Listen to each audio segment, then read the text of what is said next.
El siguiente ponente es Pablo Moñino. Pablo Moñino es un ingeniero de caminos que, después de llevar años desarrollando la carrera profesional en España, se trasladó a Kenia y desde allí está colaborando con la misión de San Pablo Apóstol y lleva acompañando a la población turcana en un proceso interno de desarrollo comunitario en proyectos de infraestructura hidráulica, sobre todo, y de construcción con materiales locales. A continuación va a presentar él un vídeo. El vídeo lo vamos a poner desde aquí, desde España, y él irá poniendo voz a ese vídeo. Así que, si puedes, por favor, Susana, comparte el vídeo y empezamos con ello.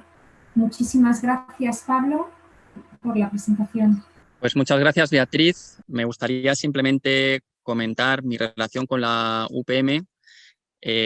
Por supuesto, empezando que soy ingeniero de caminos por la Universidad Politécnica de Madrid, por lo tanto ahí empezó un poco mi unión con la universidad, y luego a partir del 2018 y a través de Beatriz precisamente, pues la universidad ha venido apoyándonos en un proyecto que es el que os voy a presentar ahora, para la fabricación artesanal de materiales de construcción sostenibles y hacia una arquitectura responsable. Y antes de pasar al vídeo, si puedo tomarme 2 minutos simplemente para cambiar al inglés, me gustaría saludar a Patrick, ya que le tengo aquí también en Kenia. Hello, Patrick. This is Pablo. I'm very happy to greet you. I am staying in Turkana. Okay. I've seen your presentation. Yes. Before looking at it, I thought Turkana was a challenging place, but I have realized that Turkana is paradise. I mean, even I saw some of the sectors, of Mukuma, they are called paradise. Yes, they are called Paradise A, Paradise B. No, Paradise is here in Turkana. So I want to encourage you to continue with that marvelous and difficult job that you are doing. Yes. Thank you. And Karibu Turkana, anytime. I'm saying that's why we have people in Nairobi saying the equalization fund challenges. Not just Turkana alone, and then Northeastern plus also informal settlements. Yes. Indeed. Okay, thank you, Patrick. Bueno, pues la iniciativa que os voy a presentar la quisimos llamar Arquitectura Blanca en el África Negra, por ponerle así un nombre un poco romántico. Blanca porque los materiales que utilizamos pues tienen ese color, y negra pues porque el África en el que se desarrolla esta iniciativa es el África negra de verdad, ¿no? Empezaré diciendo que utilizar la tecnología de manera apropiada es una potente herramienta para ayudar a las gentes sencillas de todo el mundo a encontrar su propio camino de salida de la escasez, ¿no? Ayudarles a que se ayuden a sí mismos. Este no es mi mensaje, es el mensaje fundamental del economista y filósofo Fritz Schumacher, que tanta influencia ha tenido en los economistas humanistas del siglo pasado y aún hoy en día sigue siendo una fuente de inspiración para muchos. Decía también que donar bienes materiales hace a la gente dependiente y regalarles conocimiento las hace libres.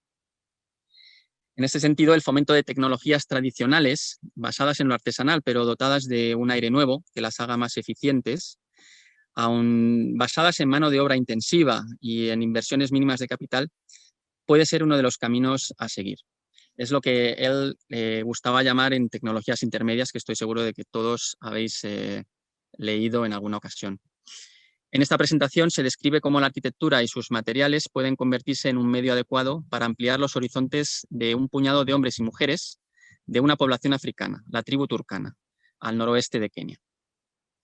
Turkana es uno de esos lugares del planeta que ha permanecido congelado en el tiempo hasta fechas muy recientes.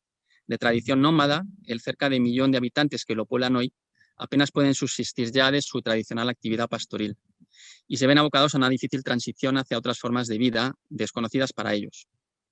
Hasta finales del siglo XIX, la tribu turcana era considerada como una de las más audaces y resilientes de todo el África del Este.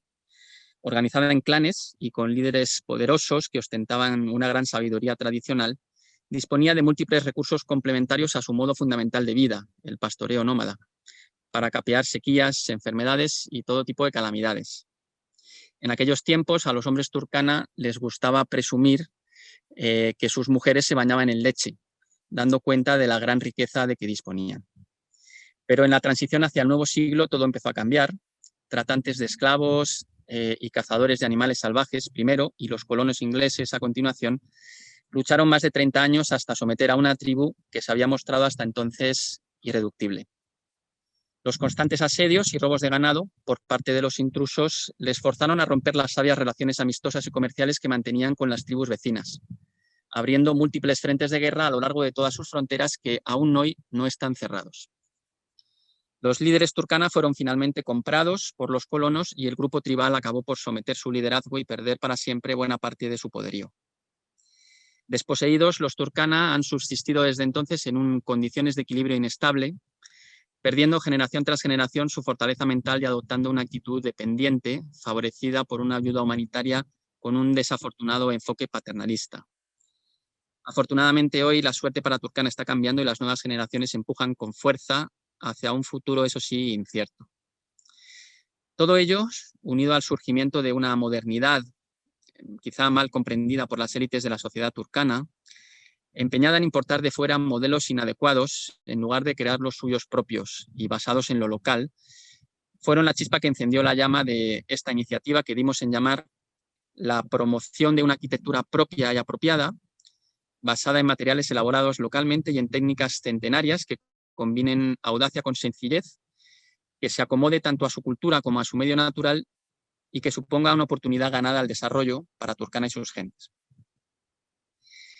En primer lugar, se identificaron la cal, el yeso y la cerámica como los materiales más apropiados por su disponibilidad en el entorno. Experiencias anteriores en barro crudo nos hicieron comprender que no era el material más idóneo, aun tratándose de un material ampliamente disponible y económico a primera vista, dado el gran volumen que es necesario movilizar, así como la dificultad de convertirlo en un material permanente. La cal y el yeso, por su parte, se funden en un matrimonio perfecto, aportándose mutuamente sus múltiples virtudes. Muchos son los dones de este matrimonio que se dio en llamar trabadillo, a falta de un nombre mejor, y que fue profusamente empleado en el corredor mediterráneo hasta tiempos no muy lejanos, e inexplicablemente borrado del imaginario constructivo actual. Para la solución de los techos se optó por la bóveda tabicada como la técnica más apropiada. También de origen mediterráneo, resulta haber sido uno de los capítulos más brillantes del arte de la construcción.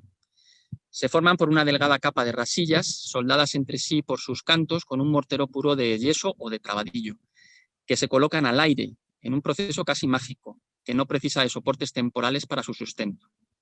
Y por una segunda y sucesivas capas de rasillas en baño de mortero a rompejuntas, que le otorgan una sorprendente resistencia. Sus virtudes formales y constructivas, a nuestro juicio, la colocan en posición preponderante frente a cualesquiera otras técnicas de cubrición que se quieran contemplar. Tanto muros como pilares son resueltos con ladrillos del mismo material, formando sabios aparejos que afiancen su traba, y las soleras y enfoscados a su vez con morteros y hormigones igualmente de trabadillo. Y todo ello es llevado a cabo por una mano de obra no profesionalizada, aunque dotada con unas dosis mínimas de oficio, y sobre todo con una intensa supervisión inicial, aspirando en un futuro no muy lejano a crear una escuela informal de construcción responsable en Turkana. De este modo, se consigue que el grueso de toda edificación repercuta de forma directa en la economía local, haciendo de la construcción un potente aliado para el desarrollo. Para ello, se decidió poner en marcha una fábrica artesanal de materiales de construcción sostenibles en las que se manufacturaran por procedimientos tradicionales cal, yeso y productos cerámicos, mediante actividades esencialmente manuales. La cal y el yeso se obtienen tras la calcinación de la piedra caliza y del aljez respectivamente. La piedra caliza, sometida a temperaturas en torno a los 900 grados centígrados, se disocia en óxido cálcico, también conocido como cal viva, y en anhídrido carbónico o CO2. Mezclada la cal viva con agua y expuesta posteriormente al aire, reabsorbe nuevamente el CO2 perdido en la calcinación, retornando a su estado pétreo original, en un proceso pausado y casi eterno. Y precisamente de ahí viene la gran solidez que se atribuye a las construcciones romanas, precisamente porque llevan 2000 años reabsorbiendo CO2. Por su parte, el aljez, calcinado en torno a los 180 grados centígrados, se deshidrata parcialmente, dando lugar al yeso, que mezclado con agua se rehidrata y endurece de nuevo, en este caso con una extraordinaria rapidez.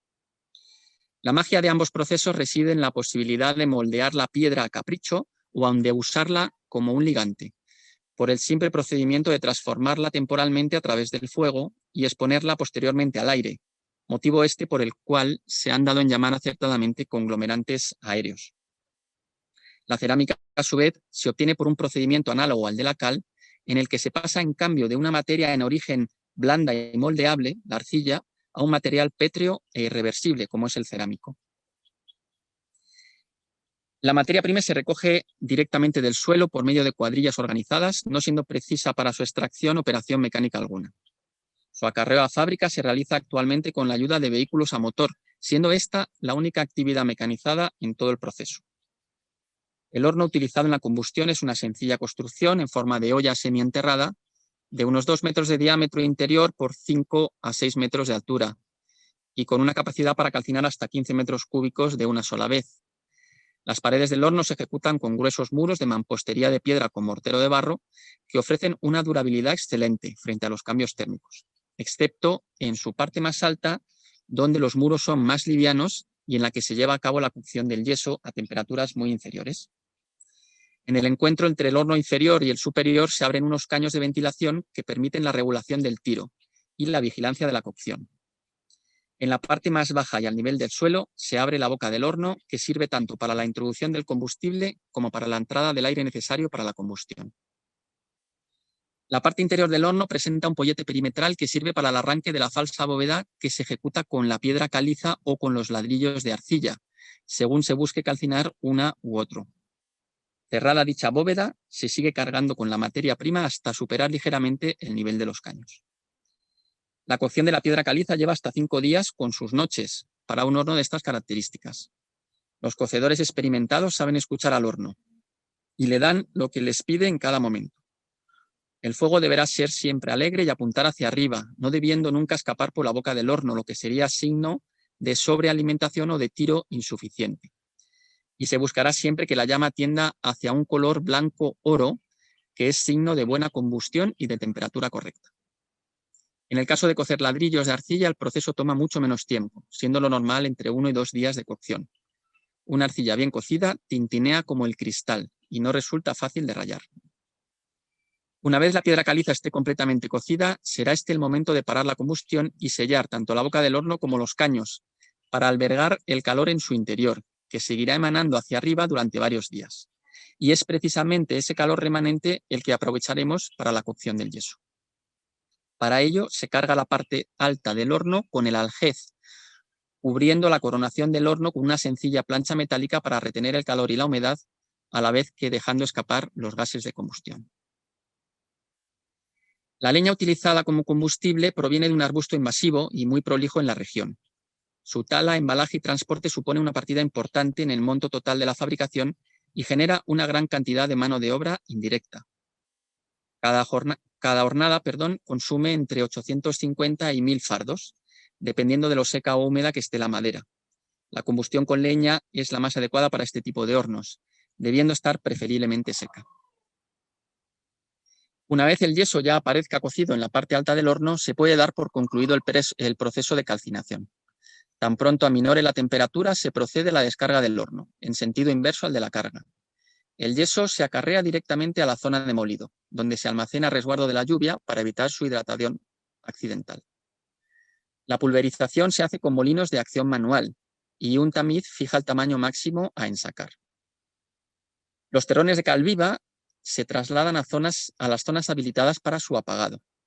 Este consiste en su hidratación para formar hidróxido cálcico, compuesto mucho más estable y menos ávido de dióxido de carbono que el producto salido del horno.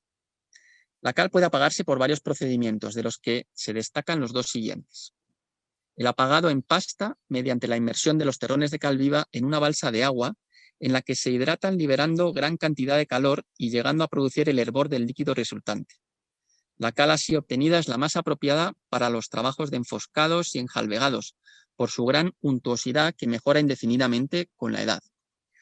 Nuevamente diremos que los romanos prescribían cales de 3, 5, 10 e incluso 20 años en función de los trabajos para los que iban a estar destinadas. Y el apagado de la cal en polvo, mucho más práctico que el anterior, para lo que los terrones de cal viva se apilan en montones que se pulverizan con agua al tiempo que se voltean continuadamente, hasta que quedan reducidos a un polvo suelto y seco que se hace cribar por un tamiz previo a su ensacado. El empleo de la cal o el yeso en polvo, y en su caso del trabadillo, es análogo al del cemento Portland, tanto para la formación de morteros como hormigones, mediante su mezcla conjunta en seco con los agregados y posteriormente con agua. La presencia del yeso, eso sí, acelera mucho el proceso de fraguado, lo que puede atenuarse si se desea con diversos aditivos naturales y sintéticos. El yeso soltero se debilita frente a la humedad persistente. Tiene escasa dureza, se raya muy fácilmente y admite poca carga mineral que permita abaratar las mezclas, aunque presenta, en cambio, una excelente resistencia en seco y ninguna retracción. Además de ligereza, la cal le aporta al yeso resistencia al agua, dureza y la posibilidad de mezclarse con arenas, gravas e incluso arcillas, y elevando fuertemente su pH, desapareciendo el riesgo de corrosión de cualquier metal que pudiera entrar en contacto con él. Aquí me gustaría decir que sería muy interesante que alguien se animara a hacer alguna tesis doctoral para estudiar el comportamiento del trabadillo como material de construcción. Yo creo que siendo que es un material de fabricación mucho más sostenible que el cemento y que tiene una serie de propiedades como su comportamiento higrotérmico, su mayor ligereza, etcétera, pues creo que sería bastante interesante el promover este tipo de estudios dentro de la universidad. La proporción de yeso y cal idónea en el trabadillo dependerá de cada caso particular, existiendo un juego casi infinito que solo el artesano sabrá desentrañar teniendo siempre presente la mayor flexibilidad y resistencia del yeso frente a la mayor ligereza y estabilidad al agua de la cal. El trabadillo, mezcla íntima de dos de los materiales milenarios creados por el hombre, no encuentra curiosamente parangón en la naturaleza, pues la química de los procesos así lo ha querido. Y sin embargo, conforma un material de invaluables prestaciones no solo en lugares remotos como Turkana, sino también en el primer mundo, donde le auguramos un renacer floreciente al hilo de una arquitectura cada vez más respetada. Fueron las fuentes de inspiración y conocimiento de las que bebimos de los secretos no escritos sobre el arte de fabricar cal a la manera tradicional, y que nos fueron desvelados por los últimos caleros tradicionales vivos en aquel entonces. De un modo similar sucedió con la elaboración tradicional de ladrillos y productos cerámicos, así como con la técnica de la bóveda tabicada, constituyendo cada una de esas experiencias una historia en sí misma digna de contar, pero que no contaremos hoy. Una suerte de transferencia casi directa desde las fuentes de los saberes tradicionales a nuestro remoto lugar de destino, donde quizás pudieran encontrar un nuevo amanecer. La fábrica artesanal de materiales de construcción sostenible se ubica en la misión de Nariokotome, situada a lo largo de la costa occidental del lago Turkana. Con una capacidad de producción de 15 toneladas al mes, genera 12 puestos de trabajo directo y alrededor de 50 de forma indirecta, para las labores de recolección de la materia prima y el combustible. El impacto de la actividad en la zona aún pudiera ser mayor si se realizara su acarreo a la fábrica mediante medios de tracción animal, lo que se contempla para un futuro próximo. A día de hoy, ya la fábrica cuenta con un segundo horno recién estrenado que nos permitirá duplicar la capacidad productiva anterior e incrementar en un 50% la mano de obra empleada, por lo que nos acercaríamos casi a la centena de familias beneficiadas por esta iniciativa. Todo el material producido es empleado exclusivamente para el desempeño de los proyectos de desarrollo llevados a cabo por la comunidad misionera de San Pablo Apóstol en la región, confiando en un futuro que sea demandado igualmente por los mercados locales. En Turkana, y ya estoy terminando, está casi todo por hacer y aún se construye a un ritmo muy lento.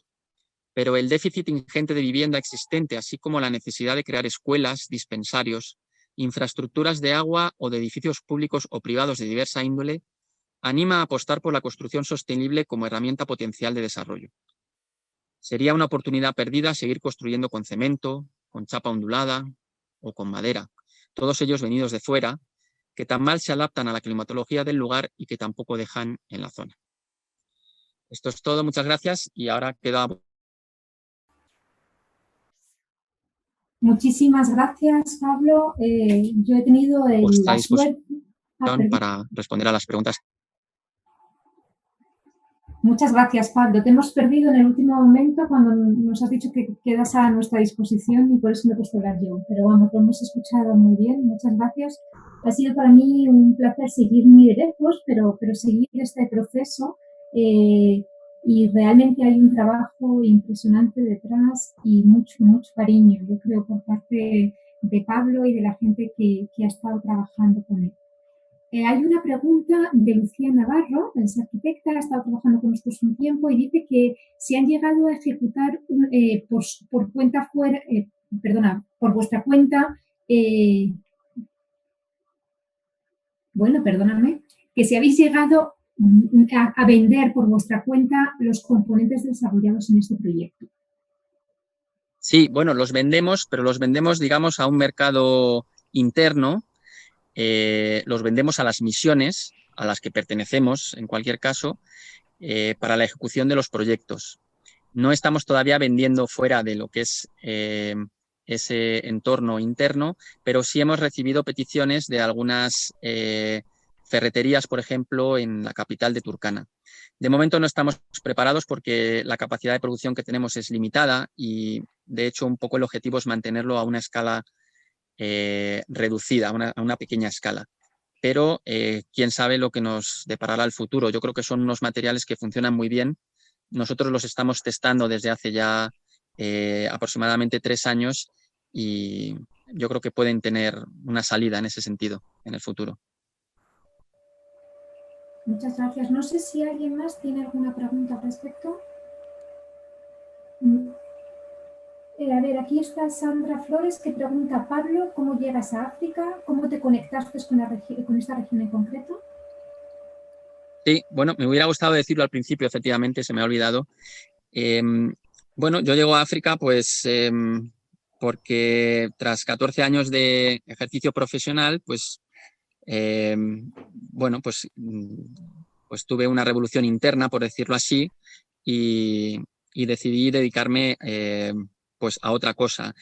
Lo de por qué África y por qué esta zona, eso ya fue fruto de una casualidad. Tuve la suerte de coincidir con un profesor, un catedrático de mi universidad, de la Escuela de Caminos, con el profesor Claudio Olaya, quien ya estaba viniendo a esta zona a colaborar con los misioneros, a asesorarles en concreto en la construcción de presas. Presas, por cierto, verdaderamente impresionantes y que yo tras mi primera visita pues ya me ganaron para el resto, claro. Así que así fue un poco como llegué a Turkana, como conocí a los misioneros, pero digamos que un poco el origen siempre está dentro de cada uno, ¿no? Muchísimas gracias. Bien, aquí Cristóbal Guerrero comparte algo de información sobre el trabadillo. Cogemos también el buscar, el ver si hay algún estudiante de la UPM que tenga interés en realizar su doctorado en temas de trabadillo como material de construcción. Por aquí hay algún profesor de la Escuela de Edificación y de Arquitectura que posiblemente son las escuelas donde puedan encontrar este tema más interés, porque es donde ellos realmente lo tratan, así que lo intentaremos mover. Nos pregunta Lorena Moreira, ¿el proceso de fabricación de los materiales es sabiduría ancestral o alguien les capacita para fabricarlo? Sí, bueno, en primer lugar, justo el comentario que hacía Cristóbal, que compartía un taller de trabadillo del Museo de la Cal de Morón, tengo que decir que el Museo de la Cal de Morón fue uno de los primeros contactos que hice yo en España hace ya cerca de 10 años. Soy muy amigo de su director, de Manolo Gil. Él ha estado aquí. Él ha sido el artífice de muchas de las imágenes del vídeo que habéis visto y él venía haciendo cursos de muchísimas cosas, pero no de trabadillo. Lo que pasa que al final se ve que ha acabado de contagiarse por lo que estábamos haciendo aquí y ha organizado cursos de trabadillo con un maestro yesero madrileño. Muy recomendable los cursos, por cierto. sobre el proceso de fabricación de los materiales es absolutamente sabiduría ancestral. En particular, la fabricación de cal la aprendimos en Morón de la Frontera, gracias a la participación de la empresa Gordillos Cal de Morón, que es una empresa que sigue fabricando cal en hornos morunos, en hornos muy similares al nuestro, pero muchísimo más grandes. Y de hecho, acabamos por construir un horno allí, en Sevilla, en Morón, porque el que habíamos construido aquí no conseguíamos hacerlo funcionar. O sea que la sabiduría ancestral, aunque es muy sencilla en principio, pero no es nada simple. Es decir, tiene muchísimos pequeños secretos y muchísimas teclas que hay que saber tocar en el momento adecuado, y es absolutamente imprescindible el contar con maestros que sepan hacerlo si realmente uno quiere tener éxito y no morir en el intento. Algo parecido nos pasó con el tema de la cerámica, con un fabricante de ladrillos artesanales de Bigues y Riells en Cataluña, el maestro Durán, y con el tema de las bóvedas tabicadas exactamente igual, con Carlos Martín en Madrid, en Robledo de Chabela. También aprendí un poco pues, las cosas básicas necesarias que son imprescindibles saber para arrancar, ¿no? Luego, evidentemente, uno aprende mucho de la experiencia, pero es imprescindible absolutamente el contar con gente que haya hecho esto antes si uno no quiere acabar dándose de cabezazos con un muro, ¿no? Bueno, aquí Marta Lucía Rey dice: mis respetos para Pablo Moñino, qué buen ejemplo. Así Pues que muchas ahí gracias, quedó. Marta Lucía. Muchas gracias. No sé si tenéis alguna pregunta más. Pablo, agradecerte muchísimo la presentación en el día de hoy y seguimos en contacto. No obstante, a los estudiantes que estáis por aquí, que sepáis que si en algún momento tenéis algún interés, estoy segura que podéis encontrar en Pablo una persona de referencia. Muchas gracias, Pablo.